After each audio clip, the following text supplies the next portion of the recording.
Zirni zinitin, mitili? Niski. Bi mitili di. Mitili? Osoa Infinity daukazunean antzeman egiten da. Zatoz Euskaltelera eta eskuratu zuntzamaz wifi seirekin telebista eta gigakopuru mugagabe duten bi muikor linea 59 euroren truke. Azken prezioa. Kontratatu 17 berrogeian dendetan edo euskaltel.eusen.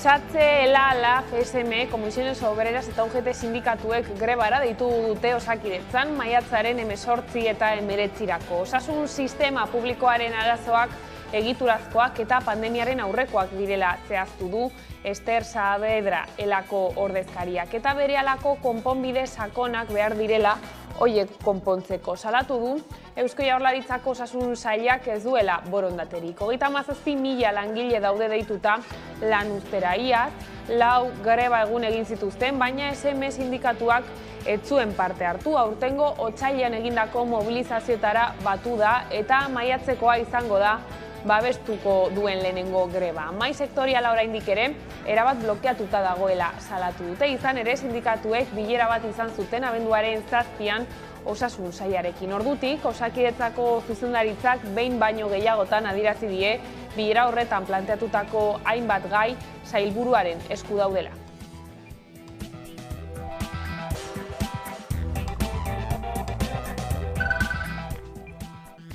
Eta administrazioak jarritako hizkuntza irizpideen kontrako sententziak ugariak izan dira azken hilabeteotan. Erakunde ugarik adierazi dute hoien gaineko ardura edonola ere hizkuntza eskubideak jomugan jartzen dituzten epaiak asaltzen zaizkigu. Oraindik azkena honakoa EAEko Justizia Auzitegi Nagusiak otsailean emandako epai batean ebatzi zuen Eusko Jaurlaritzako hezkuntza sailak eskola garraioarekin lotutako kontratazio baterako jarritako hizkuntza klausulak ez direla egokiak. Sententzian jartzen du inposizio bat direla. Administrazioarekiko auzietako salaren lehenengo atalak eman du epaia.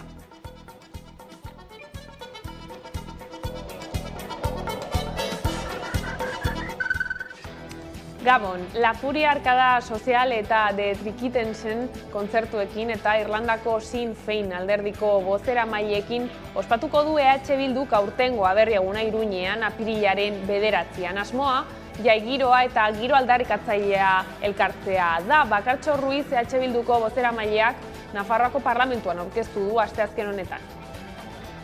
Aurtengo aberriegunak balioko digu geure nazio kontzientzia hori berritzeko, geure konpromisoa berresteko, berdinen eta persona askeen Euskal Errepublika berandu baino lehen eraikitzeko. Eta balioko digu herri honek daukan energia guztia biltzeko eta aldi berean askatzeko. Horretarako aurten ere aberriegunean uztartu egingo ditugu borroka, uztartu egingo ditugu aldarria eta uztartu egingo dugu jaia.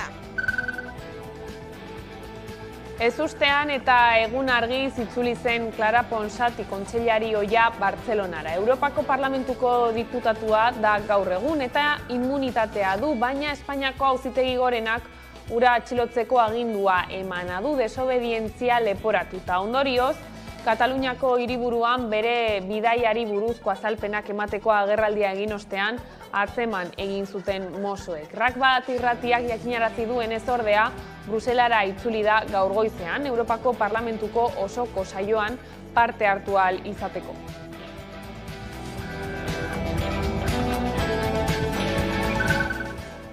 Gizarteratzeko eta diru sarrerak bermatzeko euskal sistemaren legea asteazken honetan indarrean sartu da. Gutun sozialak salatu duenez, lege berriak ez dakar berritasunik pobreziaren aurkako borrokan. Era berean, eskatzen duenez, politika publikoen norabidea aldatzea eskatzen du, egoera errotik heltzeko eta bizi baldintza duinen alde egiteko. Euskal Herriko eskubide sozialen aldeko gutunaren hotzetan esan nahi dugu, gure aldarrikapena dela, lege honekin ez dela pobrezia bukatuko eta teorian ekarriko dituen onurak ez direla hain DBSa kobratzen duten pertsonestan ez dela hain onuragarria izan. Eta azpiegiturekin jarraituz oraindik zehazteke dago noiz amaituko dituzten Ipar Euskal Herria eta hegoaldea batuko dituen HTaren obrak. Bien bitartean Gipuzkoan aurrerantz doa zela ikus daiteke, izan ere garraio sailak iragarri du urtebete barru amaituko duela Hernani eta Astigarraga arteko tartea. Udan Arbeo. Jaurlaritzak iragarri du Donostiako abiadura handiko trenaren sarbidea urtebete berru amaituko dutela, alegia Hernani eta Astigarraga tartea datorren urteko udaberrian amaituko dutela. 2,4 kilometroko luzera izango du tarte horrek eta 94 milioi euro gastatuko dituzte horretan. Hain justu Hernani Astigarraga da Espainiako gobernua Jaurlaritzarekin eta Adifekin batera 2006an sinatutako lehen kudeaketa agindua osatzen duten 18 artean azken aurreko fasea edota tartea, eta Astigarraga Lezo tartea berriz informazio azterlanerako fasean dago une honetan. Entzun dezagun Iñaki Arriola sailburua, garraio sailburua. Espainiako abiadura handiko trenaren lehen zubibide tiranteduna du. 30 metroko altuera duten 3 mastaditsu eta Urumea ibaia 2 aldiz zeharkatzen du, forma berezi bat sortuz. Aste batzu barru, bide zubiko lanak amaitu ondoren, abiadura handiko trenaren zati honen azkenengo faseari ekingo diogu eta hurrengo urteko udaberrian bukatzea espero dugu. Eta kulturan Zeir festivala datorren larun batean ospatuko da. Bigarren urtez, kultura proposamen zabala dakar jaialdiak, 22 artistek hartuko dute parte. Ez dut inoiz ukatuko zer den. Zeir Fest egun osoko festa izango da, egun osoko eta gainean mundu guztiarentzat. Hemendikat asko izugarri gustatzen zaigu eta haien omenez egingo dugun festa izango dago. Kalitatea bermatuta dago, pantailara begiratzen baino ez dago, danontzako dago eskaintza, elkargunea da, musikariekin, lagunekin, musika azkenean batzen gaitun elkargune bat ere badalako. Nahi duna erakutsi gure emanalditan. Aniztasuna, ez bakarrik pertsonan aniztasuna, baina terra gestenan da aniztasuna. Jaialdiarekin oso pozik gaude, milaka eta milaka pertsona izango diraan. Baina, bai uste dut, jaialdi herriko bat dela, jaialdi bat non milaka pertsona egon beharra diren, jaialdiak berak zentzua izateko, ez? Zu dela proiektu bat, bere garaian eragin handia izan zuena, baina gaur egun hobe ulertu dena, nire iritziz, ez? Klaseko ezatearen komplejuri bat erez, erdara traketxetan mintzatzearen aerez.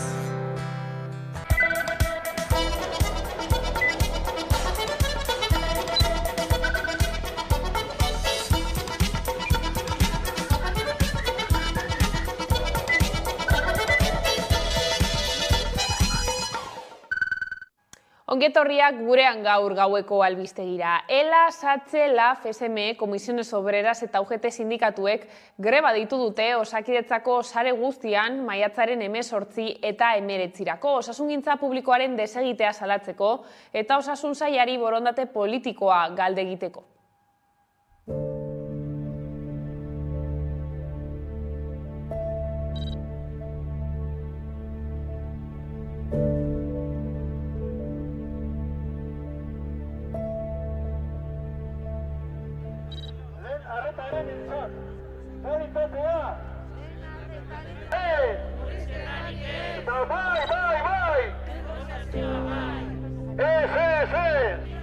Reforma en primaria es lo prioritaria. Reforma en primaria. Reforma en primaria.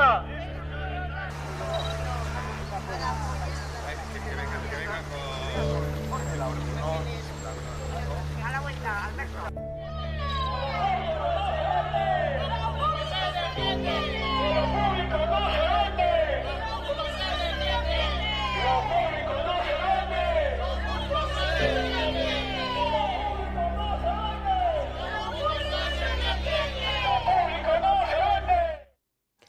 Bere aldetik Arartekoak nabarmendu du pandemia ondoren zenbait administraziok ez dutela elkarlana zaindu. EAEko Ararteko Manuel Lezertuak 2022ko txostena aurkeztu du. 2022an jaso zituen kexu eta eskakizunei buruzko txostenak nabarmendu du zenbait erakundek ez dietela erantzuten Arartekoaren informazio eskaerei. Bestalde, Osakidetzari lotutako kexak 220 ugaritu dira 2020 urtearekin alderatuta. Arartekoaren bulegoan 12.704 ekinbide tramitatu zituzteniaz, 7.504 kexa eta kontsulta izan ziren, eta erakundeak ofizioz 21 jardunbide abiatu zituen. Era berean 2.328 espediente ebatzi zituen eta 1.355 ebazpen eman. Kexak tramitatzeko batez besteko epea 66 egun izan zen. Osakidetzari dagokionez idatzizko 307 kexa aurkeztu ziren. Izan ere, kexak gehien ugaritu diren arloa izan zen. Arartekoak tramitatutako guztien 12,11. Lezertuak adierazi duenez 2020 urtearekin alderatuta, Osakidetzarekin lotutako kexek 220 egin dute gora. Hala ere, azpimarratu du, pandemia aurretik ere osasun arretaren egoera kaskarra zela. Gizarte bazterkeriaren aurkako bitartekoekin lotutako kexek berriz behera egin dute. 2021ean baino 50 gutxiago tramitatu ziren. Lanbideren funtzionamendu txarrarekin zerikusia izan zuten 10 espedientetik 9. Hauretan erabeen bulegoaren kasuan 571 espediente tramitatu ziren. Arartekoan aurkeztutako kasu guztien 20 dira. Aurkeztutako 10 erreklamaziotik 4 hezkuntzarekin lotutako arazoak ziren, eta 130 bizi baldintza materialekin. Lezertuak azpimarratu du pandemiak eragindako etenaldiak geroztik zenbait administraziok ez dutela elkarlana zaindu. Era recordar a las administraciones que es un delito no cooperar con el Ararteko. Azkenik hizkuntza eskubidei dagokienez, 2022an 7 kexa aurkeztu ziren. Administrazioekiko harremanetan herritarren hizkuntza eskubideak errespetatu ez zirelako. Iaz euskararen eta gaztelaniaren koofizialtasunetik eratorritako eskubidei buruzko kexak nagusitu ziren. Bestalde, euskara eskakizunen aurkako beste epai bat eman du EAEko Justizia Auzitegi Nagusiak. Otsailean, kaleratutako sententzia baten arabera Hezkuntza Sailak Bizkaian eskola garraioari lotutako kontratazio baterako jarritako hizkuntza eskakizunak inposizio bat dira.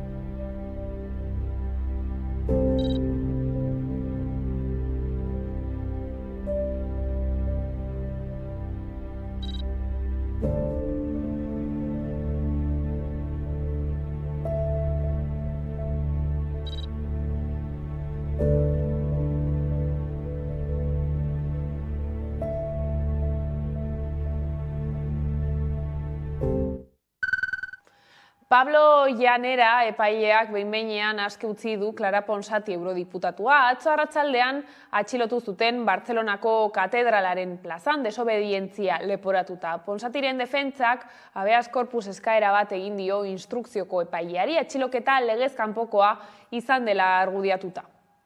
Un segon. Hauríem de caminar una mica més, sisplau. Us sóc amable? Sí, soc conscient. Vostè sap que jo tinc immunitat? Sí, però també tenim una ordre de detenció. Però sap que aquesta ordre de detenció és il·legal. La meva bossa, puta Espanya! Detenció il·legal! No he vingut a fer cap pacte amb l'Estat, sinó a denunciar la vulneració sistemàtica dels nostres drets, la passivitat de les institucions catalanes.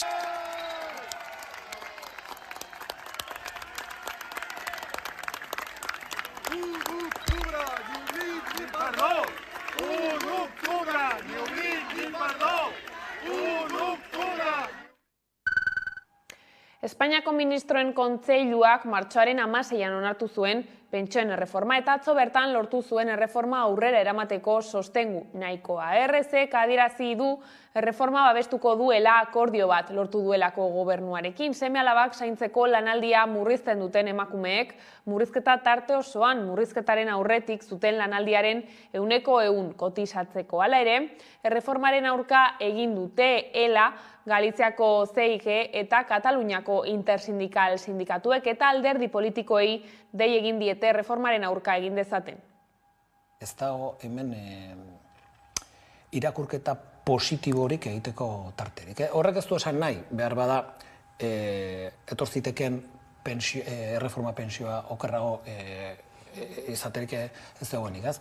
Guk hori ikusten dugu eta aitortzen dugu, eta badakigu beste alderdi batzuk horretan jokatu dutela, baina horrek ez du erreforma ona bilakatzen, ez? Hori esaten duguna, eta guk eskatzen duguna da behintzat aukera bat erreforma honetaz hitz egiteko eta argudio guztiak behintzat ezagutzeko. Eraldaketa produktibo justu bat martxan jartzeko EH Bilduk industria politika eraginkorrerako izeneko proposamena aurkeztu du. Urtebeteko hausnarketa prozesuaren emaitza da txostena eta azterlanaren arabera industria pisua galtzen ari da. Eraldaketa produktibo justu bat martxan jartzeko Euskal Herriko industria berpizteko EH Bilduk badu plan bat.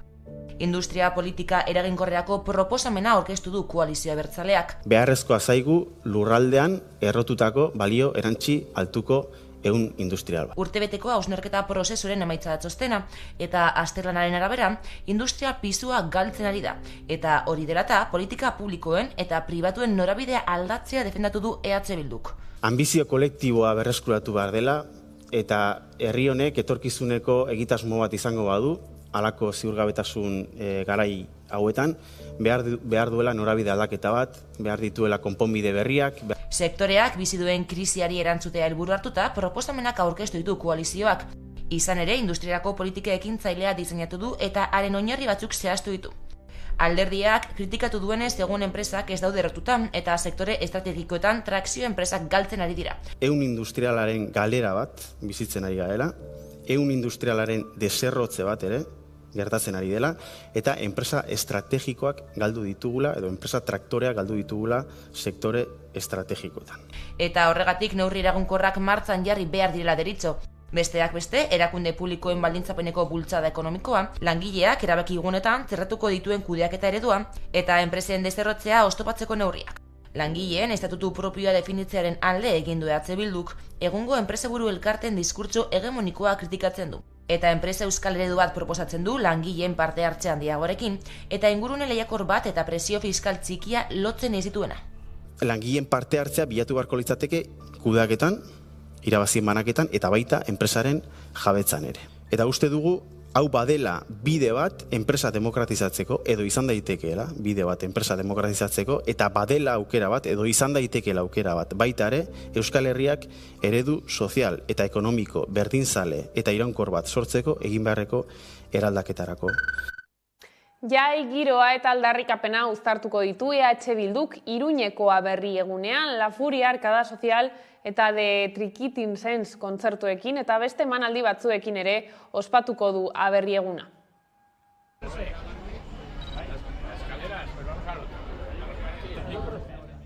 Ziur gaude, egungo Euskal Herriak ere egingo duela.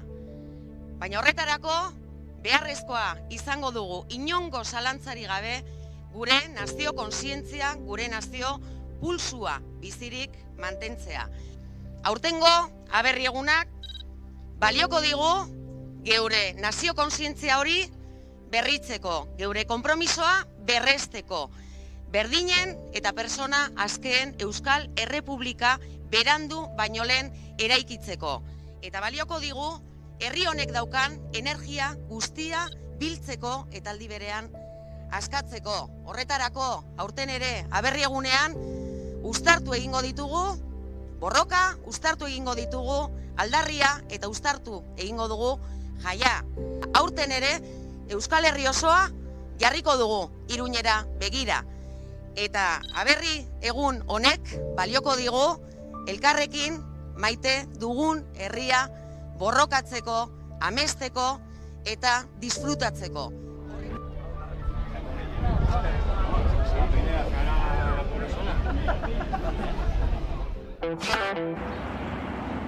Ekonomia arloko gaiekin jarraiki, 30 urte igaro eta gero landabenek Polo modeloko autoak egiteari utziko dio datorren urtean. Fabrika barruan autoelektrikoa ekoizteko obren hasierak eragotzi egingo du, egungo 3 modeloak ekoiztea. Volkswagenek erabaki du Taigo eta T-Cross autoak egiten jarraituko duela. Simbolikoki Poloak garrantzi handia izan du Iruñeko fabrikaren historian, baina gaur egun fabrikan ekoizten diren 10 ibilgailutik bat besterik ez da Poloa.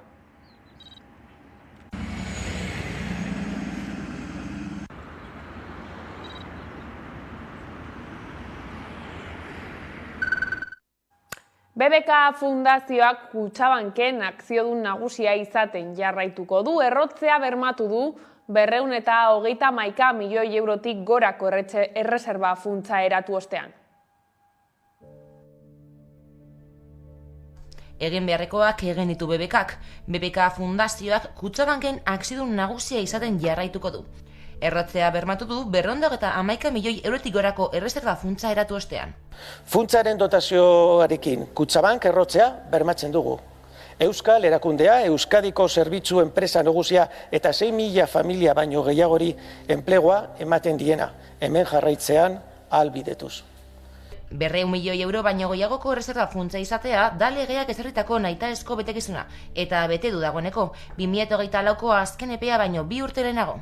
Aurrezki kutxen eta banko fundazioen legean aurreikusitakoa baino 2 urte lehenago eskatzen duen erreserba funtsaren gutxieneko volumen objektiboa osatu dugu. Egindako kudeaketa egokiari esker izan dela dio erakundeak, eta gaineratu du lortutakoa mugarri oso garrantzitsua dela. Hori guztia posible izan da BBKak egindako kudeaketa onari esker. Gaineratu duenez, burtsara ez ateratzeko erabakiari esker, 2.000 milioi euroko galerak saiestu ziren. Garrantzi handiko gertaera da guretzat. Askok uste zuten ez genuela lortuko. Biderik zailena aukeratu genuen, baina sustraitze eta egonkortasunari dagokienez, ekarpen handiena egiten zuena eta eskartzen zenaren espirituari gehiago egokitzen ziatxona. Bere ondarearen dibertsifikazioa progresibo eta partaidetuaren kudeaketa osasuntsu eta zurra, bankuarekiko mendekotasuna murrizteko. Hori guztia, gure gizarte ekintza sendotzeko, hori baita gure izateko arrazoia. Bestalde, aurtengo Frantziako turraren lehen 3 etapek Euskal Herriaren zati bat zeharkatuko dutela aprobetxatu nahi du gure eskuk Euskal Herrian nazioartean proiektatzeko. Lasterketa uztailaren 1ean hasiko da Bilbon eta Gasteiz, Donostia, Zornotza eta Baiona daude bere ibilbidean. Egun onda eskerrik asko. 2023ko Frantziako turra Euskal Herritik abiatuko da. Lehen 3 etapak bere osotasunean gure lurraldetan hasi eta amaituko dira. Lehena uztailaren 1ean Bilbon hasi eta bertan amaitu. Bigarrena ordea Gasteiztik Donostiara abiatuko da. Eta 3. Zornotzatik Baionara. Euskal Herritarrok turrari ongi etorria egingo diogu. Eta turrak duen nazioarteko oihartzuna baliatuko dugu Euskal Herria nazioartean proiektatzeko. Argi izateko, Europako txoko honetan, 7 lurraldez osatutako herri bat dagoela. Nortasun propioa duena. Europako hizkuntza zaharrenarekin bizi dana. Euskal Herrian euskaraz mugimenduak elkarretaratzeak egingo ditu Nafarroan euskararen normalizaziorako bidea egin nahian. Bada garaia euskara ofiziala eta kitxo izango da leloa eta mobilizazio nagusia maiatzaren 13an egingo dute Iruñean.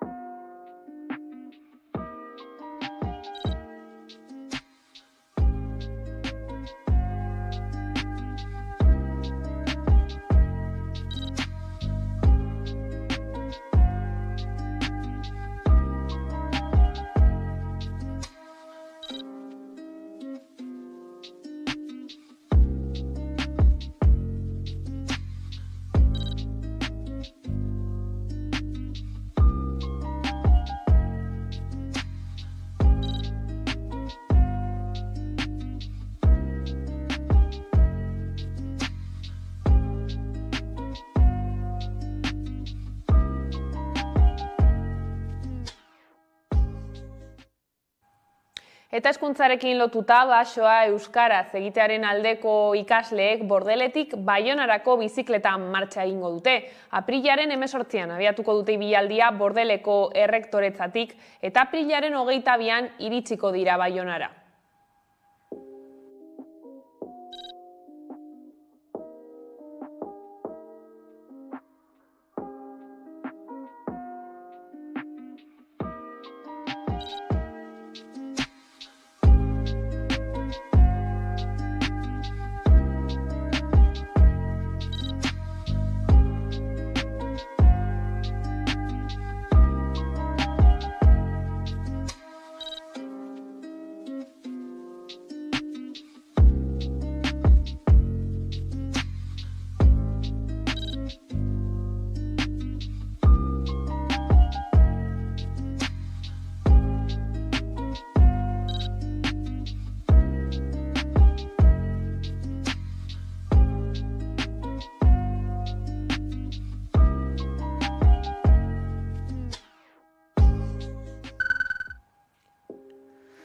Eta Aralar zeharkatuko duen gasbidearen aurka manifestatu ziren larunbatean Lekunberrin. Naturgy taldearen parte den Netgia enpresak 14 kilometroko gasbide bat eraikitzea aurreikusi du Arakil eta Lekunberri artean. Netgia enpresak lurren jabei desjabetze espedienteak bidali zizkietenean hasi zen kezka herritarren artean. Aralar zaindu dezagun plataformak deituta alternatibak badirela eta hoiek aztertzeko eskaera egin zuten manifestariek. 5.000 zuhaitz baino gehiago moztea saihesteko Aralar zaindu dezagun plataformak Lazaolako bide berdearen beste trazadura bat proposatu zuen.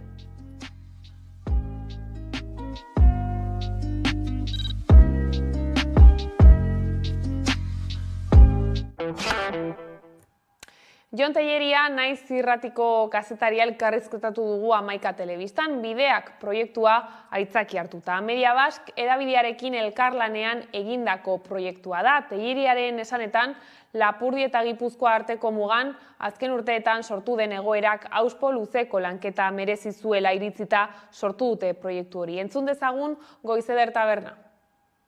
Media Basken artikulu asko eta asko publikatu ditugu, inoiz ez bezala, badugu atal berezi bat bideak gai honi buruz, eta nik nabarmenduko nituzke bi artikulu bat da Nadejen adibidearena edo esperientziarena, emazte horrek baitu bi aur eta etorri da bakarrik bi aurrekin onera eta gaur egun ezakintasun handi bat dauka bere egoera administratiboan. Bestalde bada beste gai bat lantzen duguna eta da trenbideetan dagoen egoera polizien kontroletatik iesi joaiten diren etorkinek bide hori hartzen baitute, trenbiden bidea, polizien kontrolak saiesteko, eta ikusi genuen duela hilabete zonbait ziburun istripu bat izan zela eta etorkin batzuk hil zirela tren azpian, eta guk jasotzen dugu artikulu horretan trenetako txoferren bizipenak, kezkak, eta nola egoera horiek saiesten alko litzateken aipatzen digute. Beraz, horiek beste artikulu askoren artean lan zinez aberatsa egin baita, anitza, ukan dugun denbora luze lantzeko denbora horri esker. Telleriak nabarmendu du migrazio mugimenduei Europatik ematen zaien erantzunak auzolotsa egiten digula askotan, baina Telleriak nabarmendu du horrez gain bide horretan Euskal Herria ere oztopo garrantzitsua bihurtu dela eta Euskal Herrian bertan ere barne muga bat sortu dela. Hori horrela, migratzaileen beraien bizipenak entzutea izan da proiektuaren helburuetako bat. Migrazio mugimenduak azken urteetan Europatik begiratuta auzolotsa pixka bat ematen digun gai bat da, ez? Batzutan agian halakoa da ematen digun lotxa begiratu ere, egin nahi ez duguna izaten. Eta migrarien euren zoritxarrerako, noski, Euskal Herria ere, euren bide horretan oztopo garrantzitsu bat bihurtu da, Gurean mugak gainera badu nik uste, esan gura bikoiz bat edo, bat noski eurentzat estatuen arteko muga bada, eta horrek, azkenan eurek, bizi hobe baten bila edo bizitza bat izatearen bideo horretan gainditu beharreko oztopo bat, eta gurean bikoizki da mingarria, gainera gure herria ere erditik zatitzen duen muga bat delako ez, orduan uste honuen horrek eskatzen zuela, begira da hori, eta horri begiratu nahi izan dugu, eta arrazoi nagusia zen batetik migrarien euren bizipen horiek kontatzea, azkenean askotan albiste bat izimuru bat izan alda hilda migratzaile bat bidasoan eta zein zen, eta nondi zetorren da zergatik zetorren, eta izena bizena jartzen dizkiogunean eta ezagutzen dugunean bere bizipena ne uste asko aldatzen dela, orduan ikusten dugulako pertsona bat ito da gure ibai baten estadu batek hartu duen erabaki baten ondorioz, eta ekidintziteken, eta gure eskure badago ekiditea. Eta kulturan elkarrekin amestu, gozatu eta lan egiteko espazio berria dute Oiartzunen, Landetxe du izena, eta horixe ezagutzeko aukera izan du Udane Arbeo lankideak. 7 urteko proiektuaren ostean heldu da Landetxe eraikina Oiartzungo herritarrei ateak irekitzeko ordua. Hasiera batean bildu ziren Oiartzunek zein behar dituzten identifikatzeko eta bertan 4 lehentasun identifikatu zituzten. Kulturareto berria, zahartze aktiboa sustatzeko jubilatuen egoitza berria, euskara indartu eta eragileak batuko dituen espazioa eta zaintza erdigunean jartzeko azpiegitura egokiak. Esan bezala 4 lehentasun horiekin, 4 oinarri eta zutabe horiekin osatu dute edota sortu dute Landetxe instalazioa. Ikus dezagun.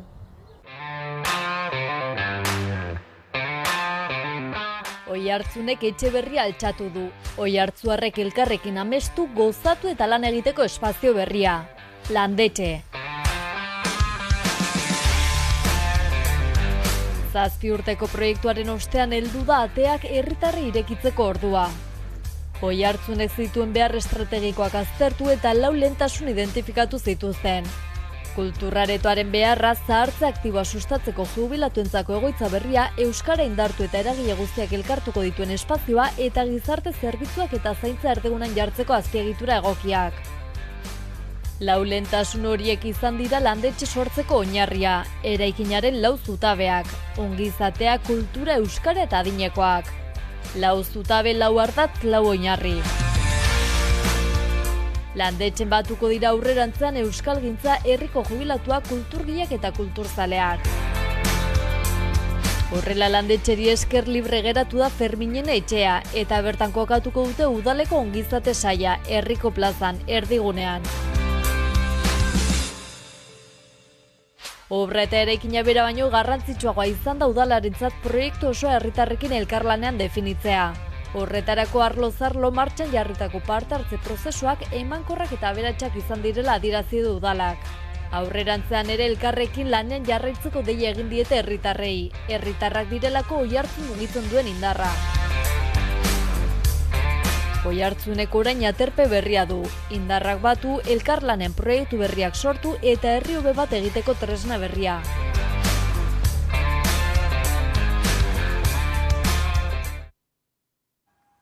Basque Culinary Centerrek ardoaren prestakuntza eta ikerketarako zentroa irekiko du Araban. Eusko Jaurlaritzak eta Aldundiak lagundutako proiektuaren egoitza nagusia Gasteizen izango da eta beste bat Arabako Errioxan kokatuko da. Ikasgelak, laborategiak eta ekitaldietarako guneak bilduko dituzten egoitzak izango dira.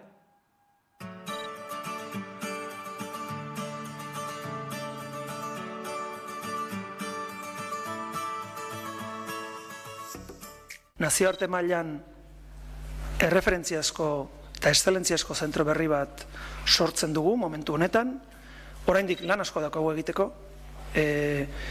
2023an hemen aipatu ditudan gauza guztiak zehazten joan behar gera. 2024an nahi dugu jarduera batzuk egiten hasi eta gure helburua da 2025an eraikin berrietan, baina martxan ipintzea.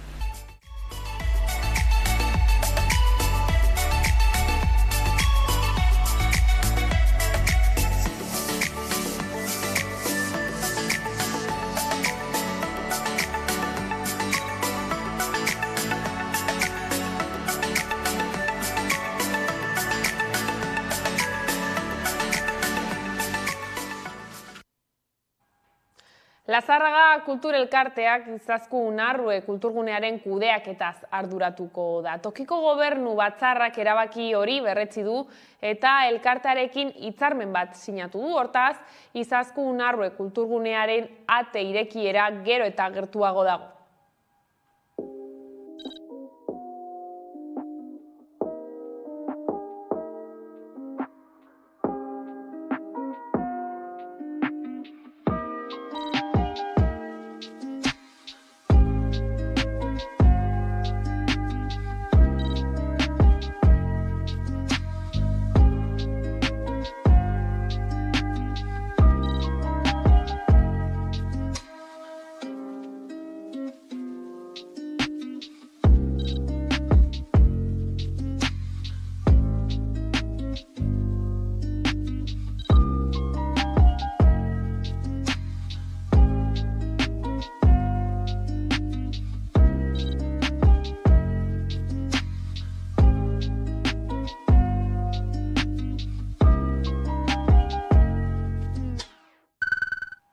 Udan gozatu udalak antolatutako programan izen emateko epea zabalik dago. Guztira, Gasteizko udalak 2324 plaza eskaintzen ditu, 4 eta 18 urte bitarteko haur eta gazteentzat. Aurrera eramango diren ekintzak, ekainaren 26tik uztailaren 28ra egingo dira, eta programan izen emateko epea martxoaren 29tik aprilaren 21era izango da. Zozketa aldiz, maiatzaren 9an izango da eta plazak publikoki argitaratuko dira 9tik 16ra.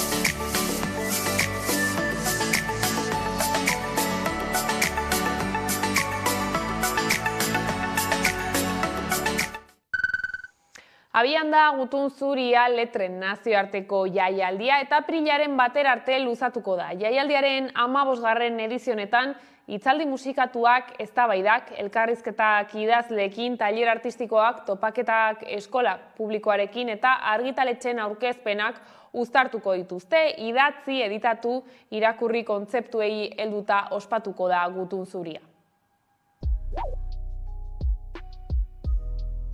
Gutun Zuria abian da letren nazioarteko jaialdia. Gutun Zuria Bilbo letren nazioarteko jaialdiaren edizio berria hasiko da 15. eta apirilaren 1 arte idatzi, editatu, irakurri izenburupean elkarrekin hausnartzera gonbidatzen gaituena. Martxoaren 28 eta aprilaren 1 bitartean ospatuko da eta antolaketa luze baten ondoren postasunez hasiera eman diote antolatzaileek. Gaur egun berezia da, oso pozik gaude Gutun Zuria 2023 astearekin batera.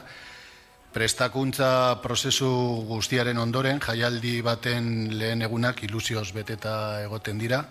Gutun Zuriaren 15. edizioak hitzaldi musikatuak, eztabaidak, elkarrizketak idazlekin, tailer artistikoak, topaketak eskola publikoarekin eta argitaletzen aurkezpenak biltzen ditu. Azkenean jasotzen ditu, gaur egun mundu goraiki hontan idazleak literaturarekin lotuta, baina ez bakarrik literatura, baizik eta zabalago letrekin zerikusia duten idazle, artista, musikari, eta alik eta zabalenean, bai nazioartekoak, bai Euskal Herrikoak, biltzen ditu eta jarduera zabala eskaintzen du, nagusiki elkarrizketak izaten dira, hemen alondegian auditorioan egiten direnak, baina hortik kanpo ere bestelako jarduera asko egiten dira lotuta gai hauekin. Idatzi, editatu, irakurri lelopean ospatuko da aurtengo Gutun Zuria jaialdia. Urte hauetan guztietan izena lortzen hasi da jaialdia eta guk adibidez nabaritzen dugu asesoren taldean eta kontaktatzen dugunean nazioarteko idazleekin eta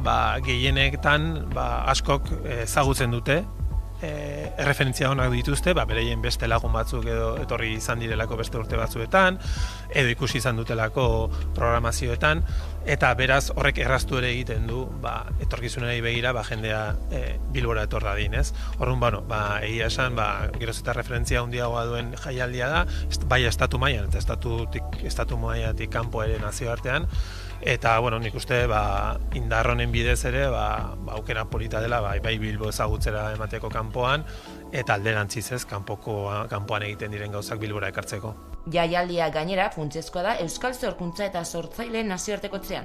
Urteak dira Azkuna Zentroarekin elkarlanean ari garela, Euskal Sorkuntza eta Euskal Sortzaile nazioartekotzean, eta bigarren urtea dugu Gutun Zurian ere elkarrekin lanean ari garela. Eta bikaina da, egia esan bikaina da Azkuna Zentroarekin lankidetza hau, eta bikaina da baita ere Gutun Zurian egon alizatea, guretzako mundu mailako erreferentziazkoak diren literatura jaialdi eta kultur zentroekin harremantzen gaituzuelako, edo zuen bitartez harremantzen garelako hain erreferentziazkoak eta hain importanteak diren nazioarteko eskenatoki horiekin. Idatzi, editatu eta irakurri. Kontzeptu horiek uztartuz egitera oparoa antolatu dute.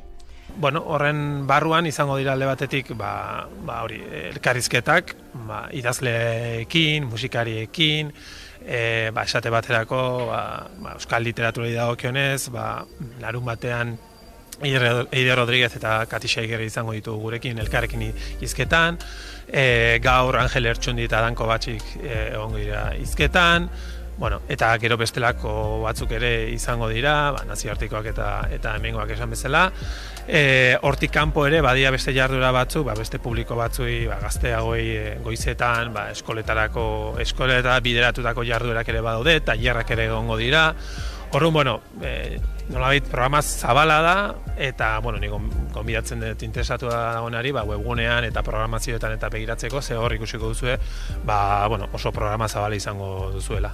Gutun Zurian hitzak libruetako orrialde mugak gainditzen du, eta beste disiplina artistiko guztiekin hitz egiten du. Helburua da alik eta publiko zabalenari zabaltzea, ez? Askotan letren mundu hau ikusi izan dugu oso modu publiko oso jakin batzentzako ematen du izan daitekeela, oso publiko jasoarentzat, printzipioz, baina jaialdia saiatzen da hortik harago joaten, ez? Eta horren esate baterako goizetan esfortzu berez egiten da gazteekin literatura eta letrak gaur egun islatzen diren bestelako formatuekin ere lantzen, audiovisualekin ikusentzunezkoekin zerikusia dutenak esate baterako. Orrun, alik eta modu zabalenean prestatzen dugu programazioa, publikoa ere alik eta zabalena izan dadin. Askotan erlazionatzen dugu literatura oso gauza astunekin eta baina, nik uste jaialdi honek erakusten duela hortik harago ere letrak bestelako modu batean hartu daitezkela, ez? Literatura garaikidearen erreferenteak eta egungo narratibaren ahots berriak biltzen dira hitzaren inguruko topagunean, fikzioaren, poesiaren, saiakeraren eta nobelaren bidez. Eta Hernanin udalak berdintasun kontseiluarekin batera ibilbide morea aurkeztu du emakumeak eta trans pertsonak aitortzeko sedearekin. Ibilbidearen parte izendatu dituzten herriko 10 puntuetara bisita gidatua egin dute herritarren parte hartzearekin. Gudarien plazan hasita kulturarteko plaza feministaraino izan da.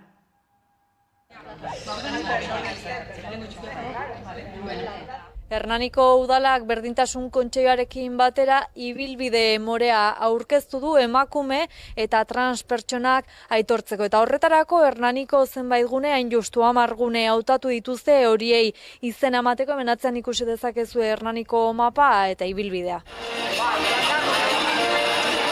Proiektu hau aspaldi dani sortu zen, orain dela 10 bat urte hasi ginen, kale izendegia lantzen.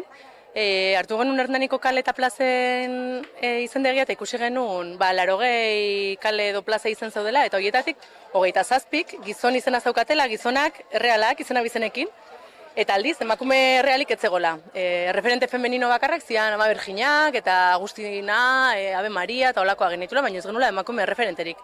Eta iruditzen zitzaigun oso beharrezkoa aldatzea, ez? Azkenean kale eta plaza izenak erreferente dira, ezakin zein bizi da hemen, bestea, orduan importantea dela geroko belaunaldiei ere transmititzeko orduan, ez? Esaten genuen, zergatik ez daude emakumeak, ez? Emakumeak ere gure historian eta gure herrian ekarpen handia egin dute, baina aldiz ezabatuak izan dira. Orduan hortik tiraka hasi ginen eta bagenun Andre kale deitzen zen kale bat, gure amonei eta entzun da oroimenean Andre kale deitzen ziotela, baina ordu hartan kardabera zala. Eta batzuk hasi zian ikertzen, artxibotan, eta kostazitza egon topatzen, baina azkenean topatu genuen eta artxibotan ofizialki Andre kale izan zen urte batzutan. 2014an lortu genuen izen aldaketa ofiziala eta 2015ko otsailean inauguratu genuen. Plakak esaten duen bezala, garai batean Andre kalea izandakoa berreskuratu da, historia ofizialetik naiz espazio publikotik desagerraraziak izan diren emakumeen omenez. Eta esan genuen, Andre kale oso ondo dago, emakume guztiontzako kale bat da, baina behar ditugu emakume errealak ere referenteak, eta geroztik sigea ikerketak egiten eta lanak egiten, eta lortu ditugu 10 geltoki edo deitzen diogun ibilbide more hau. Bertan badaude emakume errealak izena bizenekin, baina baita ere, adibidez,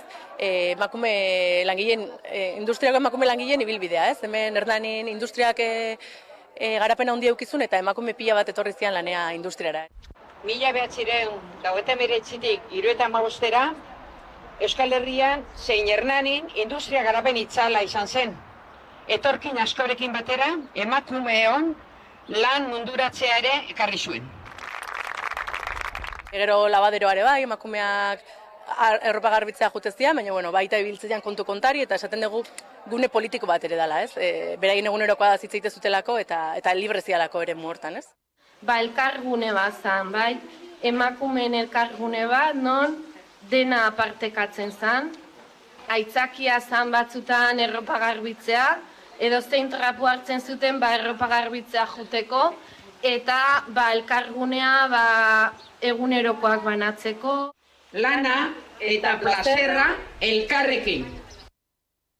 Azaroako 25 plazere bai dakagu, indarkeria matxistaren kontrako eremu bezala, hemen bi hildako ditugu, indarkeria matxistak hildako bi, eta Nahikoa da indarkeria matxistarekin.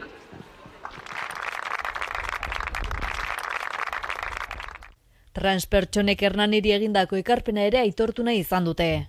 Hemen ere uki genuen kasu bat, Aimar Elosegi Moiorena, bere buruaz beste egin zuen transexuala, eta iruditzen zitzaigun emakumez gain ere bestelako gorputzei ere eman barzaiela lekua, erakutsi zigulako zer zan transexualidadea, orain dela 10 urte ez genekilako zer zan hori, eta izan zalako herri bat ikasten jundana, ez? Zentzu hortan, eta horri ere bai, bere leku eman nahi izan diogu, eta memoriarik eta bat esate genuen inbehar degula, herri bezala, pertsona askez osatutako herri nahi degulako, ez? Moiok bidea transpertsona askori irikizigun, neri irikizidan.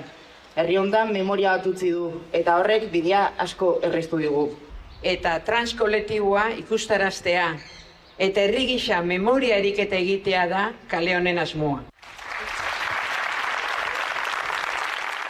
Orduan 10 geltoki edo lotu ditugu eta ibilbide more bat egin dugu. Esan nahi dugu, hemen eta lezer bukatzen, hasiera badala, eta jarraitu nahi dugula, gure kale eta plazetan bestelako erreferenteak ere eukitzen, orduan, gonbidatzen zaituztegu proposamenak eta balin baituzte egitera. Emakume erreferenteak importanteak dialako, eta ikusten badute bere garaian emakumeen askatasunaren borrokan lan aintzutenak, edo ez egokien leku batetik ateazianak, edo behar ditugulako erreferente emakumeak ere, hurrengo belaunaldi transmititzeko.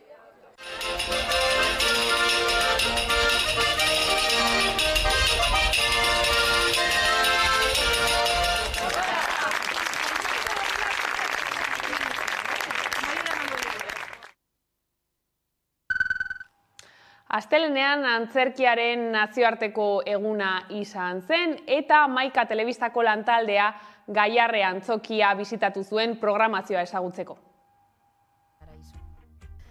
Martxoaren 27an antzerkiaren eguna ospatzen da, eta Gaiarre antzokian pasaden astean hasi ziren ospakizunekin. Hortziralean Jerma Antzezlana plazaratu zuten, Maria Goirizelaiak egin duen Lorcaren egokitzapen garaikidea. Protagonista Max sarietarako hautagaia den Ane Pikaza, eta amatasunaren inguruko tabuak apurtzen saiatuko dena. Igandean, todas las canciones de amor antzezlana izan zen. Eduard Fernandezen esku.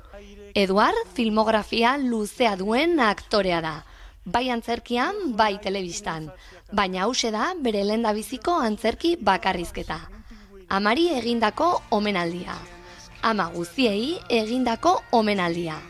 Azken egunetan dagoen emakume bat ezur mamitzen duena. Bidaia emozionala eta humorez josia. Egun potoloa astelenean izanen da, El Gaiarre improvisa antzezlanarekin, gainera konpainia naparra da, iruindarra, eta izenak berak dioen bezala, improvisazioa da konpainia honen espezialitatea edo korea.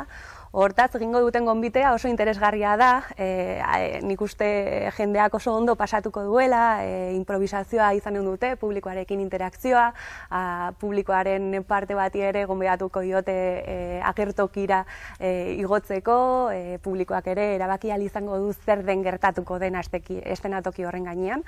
Hortaz, oso manaldi interesgarria izanen da. Eskaintza zabala egiten du Gaiarre antzokiak 1851 urtetik.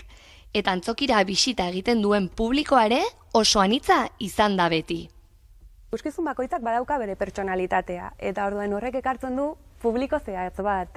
Oso interesgarria da hemen Besaulkien patioan atzean ipintzea, eta ikuskizun bakoitzarekin ikustea zer nolako publikoa dakarren. Kasu batzuetan, ikusten duzu nola batez besteko adina jeitsi egiten den, ez? Oso normala izaten da, zehazki, umorean, bakarrizketa batzuekin eta hori igartzen da, umorea oso generazionala delako, ez da? Belaunaldi bakoitza badauka horrelako umore bat.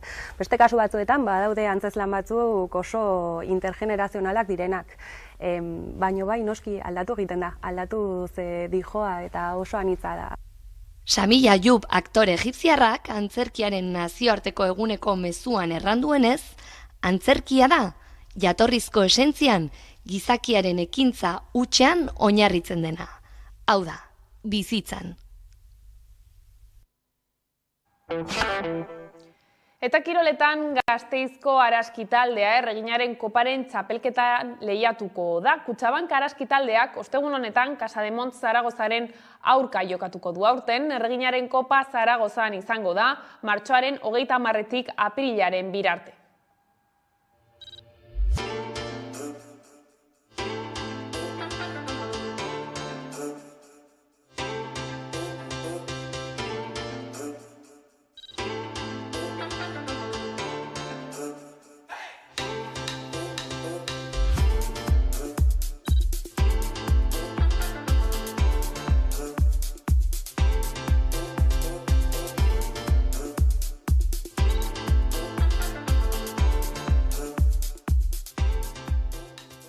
Creo que es un regalo jugar la Copa.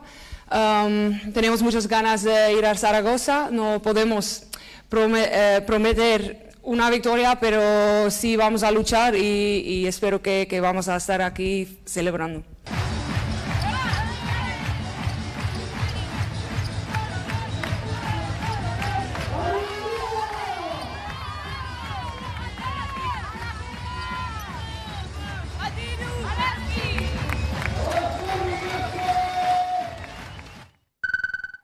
Gaztediko zenbait kide astero espetxetara joaten dira presoekin errugbira entrenatzera ikusi. Latinoamerikan errugbiak kirolaren bidezko gizarte eraldaketa eta berreziketa ekimena aurrera eraman zuten Argentinako zenbait espetxeetan. Helburu nagusia da kartzeletan galtzen diren habilidadeak berreskuratzea kirolaren bitartez eta era berean errespetua eta beste baloreei garrantzia ematea. Gaztedi taldeak 2016 urtean martzan jarri zuen ekimena Arabako espetxean. Astero Zabaiara joaten dira eta bertan entrenamenduak antolatzen dituzte. Ekimenaren gaur egungo xedea da talde bat osatzea eta kalera ateratzea, ez zoilik partidak jokatzeko, ere ikusteko telebistan denok batera edo gamarran zein lakuan. Gure helburu nagusia da denbora librea era positibo batean erabiltzea. Ez da igual justo errugbia egitea, baizik eta kirola egitea eta kirolaren bitartez ikastea errespetua eta beste balore batzu. Ekintza bat hartzea eta ekintza horri tresna erabilera eman eta tresna horrekin bakoitzaren kapazitate edo habilidade horiek balantzea eta era positibo baten. Igual zu gartzelan egoten basar, ez dakizen bat urtetaz galtzen dituzu habilidade batzuk edo egiteko era batzuk eta gu bertara goaz energia berri batekin. Hasiera batean hasi ginen, edo gure planteamendua zen joatea hilean behin, baina eskatu zuten lehenengo entrenamenduan etortzea astero, orduan hasi ginen astero egiten. Ere egiten genuen alde batetik mutilekin eta gero beste aste batzuetan neskekin. Eta ere eskatu zuten, boladak daude, baina orain momentu honetan gaude mistoa egiten. Eta entrenamenduak eramaten ditugu voluntarioak.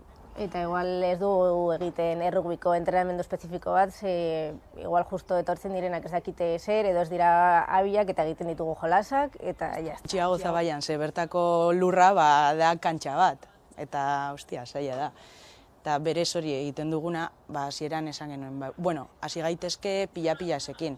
Pila-pilasean sartuko dugu baloia, sartuko ditugu arau berriak, pila-pilasekin hasiko zaitezkete pasatzen, baina gero pasatzen bakarrik atzera. Eta zoaz eskalonatzen eta ja badaukazu más o menos rugby partidito bat. Ez ditugu ateratzen, ez gara ateratzen oindikan. Ze beti egon gara hor ateratzekotan, baina eske justo ateratzekotan gondenean hasi izan pandemia. Eta ez da, ateratzeko behar ditugu kondizio asko, eta berez talde on bat eukitzea, talde bat konprometituta da ona, eta gero ja administrazioarekin hitz egin beharko genuke depende zer daukagun. Kontatu, hau daukagu, aurre egin dezakegu, baina, klar, eske oin hasi gara kasi berriro. Eta horrela iritsi gara albistegiaren bukaerara. Gaurkoan, 11 hitzen desgaraian abestiarekin agurtuko zaituztegu, gustatuko zaizuelakoan besterik ez. Gure aldetik horiek izan dira gaueko albistegiak gurean gaur utzi dituenak. Gogoratu guztiak eta gehiago nahi duzuen aldiro 11.eu satarian daudela eskuragarri. Gero arte.